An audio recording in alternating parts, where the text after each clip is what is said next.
This is gumbo. No, not that. I mean, this is gumbo. Or possibly this. Either the green powder there or the green vegetable. One of those is probably where the name gumbo came from. And I mean, sure, why not name your culture's beautiful classic stew recipe after the ingredient that gives it the texture of snot? Mucilage. Both okra and this filet powder here are filled with mucilage, a word that shares its etymology with mucus because it is the plant kingdom's equivalent of mucus. Plant snot is one of the traditional thickeners in gumbo, and it's likely the origin of gumbo's name. We're going to talk about what exactly mucilage is and why you would put it in your food. I mean, a lot of people love it. I love it on occasion. But first, what even is gumbo? The stew, not the ingredient. Gumbo, it is often observed, is the edible embodiment of the great American state of Louisiana and its particular mashup of cultures. Louisiana is super different from the rest of the United States because history. Here in the US, we all live every day with the legacy of English-speaking colonists in this land. That legacy is coming out of my mouth right now, even though I personally am not descended from any English-speaking colonists as far as I know. We also live with the legacy of Spanish-speaking colonists, especially in the southwestern part of the country. But it wasn't just the Brits and these Spanish/Portuguese who left their muddy boot prints all over the hemisphere. It was also the French. And in the US, we can kind of forget about French America. We just don't feel that legacy every day the way you do up in Canada or down in the Francophone Caribbean. The big exception is Louisiana, named after, I don't know, one of the French kings named Louis. There were like 35 of them.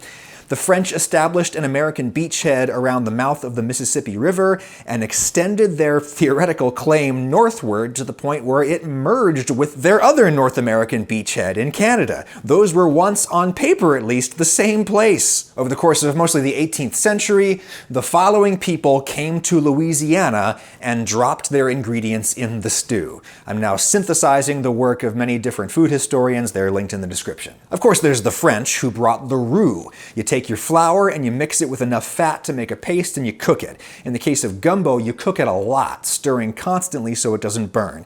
After 20 minutes of stirring, my wrist is toast. I'm calling that done, even though that is probably the minimum darkness they'd consider acceptable in New Orleans. I've seen dark roux for gumbo that are almost black. This is the texture and flavor base of the stew. Now, the French brought the first African people they'd enslaved to Louisiana in 1708. First from the French plantations in the Caribbean, and then directly from West Africa. Also brought from Africa via the slave trade was the okra and the rice often served with gumbo. Worth pointing out that rice is probably a bit of a later innovation. The people who invented this stew probably didn't have access to rice, or at least not very much rice. If you had a lot of rice, you could just thicken the stew with rice. Rice was expensive. In 1721, a group of Germans settled near New Orleans, and they brought sausage. Though the common sausage used in gumbo today has a French name, andouille, the French versus German origin of this stuff is a subject of debate. In 1763, the French ceded Louisiana to the Spanish. It was part of the settlement of the 7 Years' War. Spanish settlers, in particular ones from the Canary Islands, may have brought some of the spices and the peppers, even though ironically peppers originated in America in the first place, and they also probably brought the shellfish. Also a result of the 7 Years' War, the Great Expulsion. The Brits expelled French settlers in what are now the Canadian Maritime provinces, and the Spanish allowed them to resettle in Louisiana. These people were known as Acadians, which eventually became Cajuns. There's a hypothesis that gumbo came about from Cajuns trying to recreate their traditional fish stew, their bouillabaisse, with Louisiana ingredients. Problem is, there's evidence that gumbo or something like it was already happening in Louisiana long before the Acadian expulsion. Seems to me both things could be true. The Cajuns might have developed the pre-existing recipe a bit with their bouillabaisse techniques. To this day, some people draw a distinction between Cajun gumbo and Creole gumbo.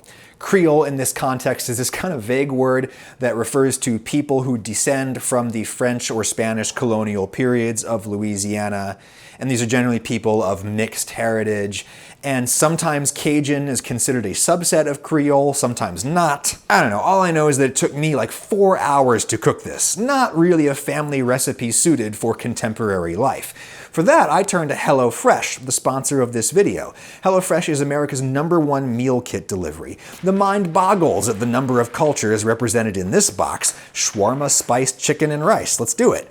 I know how to cook, but I still cook from HelloFresh recipes all the time. They're very tasty, they introduce me to new ingredients and techniques, and I don't have to plan them. I don't have to shop for them. Everything comes pre-portioned. I don't have to worry about how I'm going to use the rest of the yogurt that I bought for this one recipe. They only sent me what yogurt I would need for this one dinner. It's less stress, less waste. Even with the packaging, a meal like this is greener because of the reduction in food waste, says a University of Michigan study. There's all different meal plans to choose from, and you can switch from one to the other or pause deliveries real easy. Try it yourself. Go to HelloFresh.com and use code AdamRagusea14 to get 14 free meals plus free shipping. Link and code are in the description. AdamRagusea14. Thank you, HelloFresh. Now, all the while newcomers accumulated in Louisiana like so many gumbo ingredients, there were, of course, people who already lived there. It was probably Choctaw-speaking Native Americans who brought the filet powder, the dried and ground leaves of the sassafras tree. This is the third thickener used in gumbo, often scattered on right at the table. It tastes kind of like tea spiked with root beer. Root beer was originally made from the bark of the sassafras root. That is, until people found out that the oils in sassafras are carcinogenic. There's only trace amounts of oil in the leaves, though. They're fine. And watch what happens if you boil them. Wait for it, wait for it, wait for it. There. Mucilage. It's full of mucilage, which you can dry out, reconstitute with hot water, and it forms a gel that traps water and thickens the liquid. Kind of like starch, but the texture is much more slippery. And also, it kind of reminds me of like raw egg white, like a protein. Is mucilage a carbohydrate like starch, or is it a protein like egg? Yes and yes. It's a glycoprotein. A carb stuck to a protein. Mucilage is made by virtually all plants. It has a structural role in membranes. It's used for energy and water storage in the plant. Carnivorous plants even use it as flypaper. It's sticky. Choctaw and other indigenous people used sassafras and its mucilage for all kinds of things, for medicine, but also for thickening soups. Whereas starch makes soups kind of gluey, mucilage makes them kind of stringy or ropey. The French called sassafras powder filet. Filet as in filament. The soup falls in threads. Filet. That's what the French called it. What do the Choctaw call it? Combo, which sounds an awful lot like gumbo and may indeed be the origin of the name. Of course, there's another source of mucilage in gumbo, and that is okra. You can see it growing here in the garden. Okra is the edible seed pod of a plant in the mallow family, related to the marshmallow, from which marshmallow was originally made. Check out its creepy flower buds. Here they are a few days later opening up. Okra may have originated in South Asia, it may have originated in Africa, but it definitely got to Louisiana from West Africa. Enslaved West Africans were very familiar with growing okra and using it as a base for soups. There's a ton of mucilage around the seeds. It plays an important role in seed germination. Mucilage traps water up against the seed, which is really useful for plants adapted to dry climates. Cactus is full of mucilage. You can see here when I drop the okra into the gumbo, almost immediately the texture changes. It becomes ropey. Lots of people associate this texture with mucus and therefore with illness, but in West Africa, where they've been cooking with okra for millennia, people have really grown to love it. In Nigeria, for example, they call this stringy texture the draw. It's stringy as you draw it out, draw soup. Okra is a name of Arabic origin, though.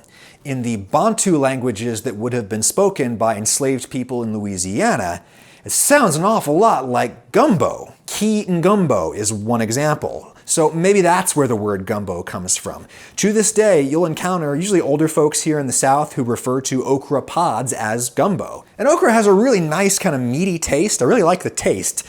Do you need the thickening component of it? Obviously not, with all that roux in there, and if you use the filet at the table, nah. Lots of contemporary gumbo recipes call for boiling the sliced okra in vinegar water to de-slime it first. Make your gumbo however you want it. That's all anybody in Louisiana's been doing for centuries. There's a million different versions. Honestly, gumbo the stew is not my favorite thing. I do like it as sort of a tactile reminder about how everything and everybody comes from somewhere.